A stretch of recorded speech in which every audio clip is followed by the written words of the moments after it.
अज्ञानिना मया दोषान् शेषान् विहितान् हरे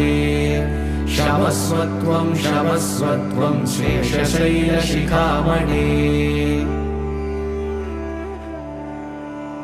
ईशानां जगतोऽस्य वेङ्कटपतेर्विष्णोर्परां प्रेयसीं तत्वक्षस्थलनित्यवासरसिकां तक्षान्तिसंवर्धिनी पद्मालङ्कृतपाणिपल्लवयुगां पद्मासनस्तां श्रियं वात्सल्यादिगुणोज्ज्वलां भगवतीं वन्दे जगन्मातरम् ईशानां जगतोऽस्य वेङ्कटपतेर्विष्णोर्परां प्रेयसीं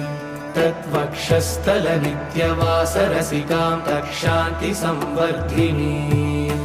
पद्मालङ्कृतपाणिपल्लवयुगां पद्मासनस्तां श्रियं वात्सल्यादिगुणोज्ज्वलां भगवतीं वन्दे जगन्मातरम् श्रीमन्कृपाजलनिधे श्रितसर्वलोकः सर्वज्ञः